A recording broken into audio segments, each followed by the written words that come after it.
Morning. I've got about 20 minutes spare on this lovely Saturday morning. And what I wanted to do was say, what happened to that? Because I've done this before on videos. So there's three things I want to talk about quickly.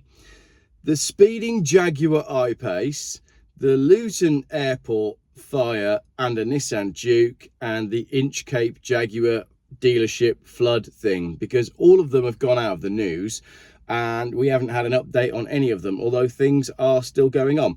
Lots of people, in fact, it's the most asked question when I'm out and about, and people say, oh, you know, have you heard from him? What's happening? The Jaguar I-Pace, cast your minds back, it goes speeding down the motorway, out of control. He phones the police whilst he's out of control and accelerating. The police do like a boxing maneuver and they stop him, and it's drama and there's photos, and he's on the motorway. And a couple of days later, he does an interview with Geoff Buys Cars on the channel. And I put his story across to everyone. I let him speak, I let him state his case. And it was a good video. It was good fun. I felt like I got to know him, felt like I made a friend. And I felt like we all learned something. The video was popular. And then not long after that video went out, I don't know how long, maybe, was it a week? 5 days, a week? Nathan, the driver of the Jaguar I-Pace, was arrested. And that, honestly, is all I know. He doesn't respond to my text messages. I don't know where he is. I don't know if he's in prison. I don't know anything. I do know a few things that I perhaps can't say, just in case the investigation is ongoing. But I suspect, and this is me just speculating, right? I'm going to put my speculating hat on. Don't quote me on this. I'd imagine he's in quite a lot of trouble. Anyway, on that one, yeah, I'm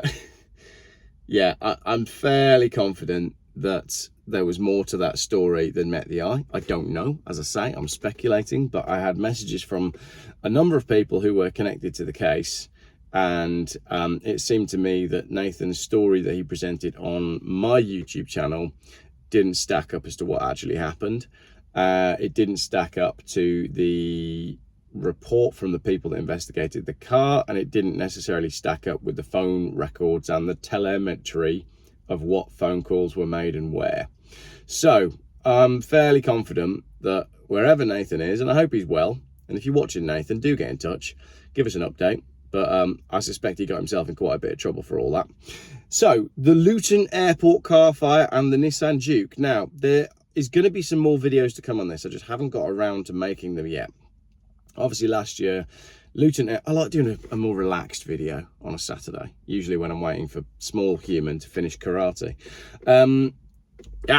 Right, Luton Airport fire. There was a fire at the airport and lots of people lost their cars. But I don't want to talk about was it a electric car, was it a Range Rover, was it the battery in the Range Rover, was it Photoshop? We did all that last year. What I do want to talk about, though, is the people that aren't allowed to get their cars back. There are at least two that I'm aware of who I am in contact with, one of whom had a wheelchair car, an accessible vehicle, that is not easily replaced at all, but is not being given access to the vehicle, even though the vehicle is not damaged. And the other one, which I will be doing a video with, is a bright yellow Nissan Duke. They love that car. It's like a family heirloom. The way they talk about that car is like they're talking about a Labrador. The car is undamaged. It's been seen undamaged, and they are not being allowed to have it back. The other thing that I do absolutely need to make a video about is CCTV footage has emerged of the people who are meant to be working for the salvage stealing things out of the cars. So, if you had a car parked in Luton Airport when it caught fire, either you lost your car in the fire, or you lost your car in the insurance claim, or you lost all your stuff due to insurance, or you lost all your stuff due to fire, or somebody went in your boot and stole your stuff anyway. Insurance-wise, I'm still not sure that people are being looked after correctly, and that is the same as what's going on with the Inchcape flood. Do you remember last year the Inchcape Derby Jaguar Land Rover dealership flooded? That was another one. It was a big video for me. Lots of people got in touch about what was going on. I am still in the WhatsApp group with the Inchcape flood victims, and I'm sorry to report that what seems to be happening on that front is people have had enough. They've reached the end of their tether and they're taking payouts. So where it's quite complicated, because cars were parked at the dealership and clearly the dealership are responsible, allegedly. This is me saying this. I'm pretty confident the dealership are responsible because they knew that it was going to flood. It was on a floodplain. Everybody knew that it was going to flood at some point. And what's happening now, obviously people lost their cars in the flood. Inchcape are not accepting responsibility. So people are having to claim on their own insurance.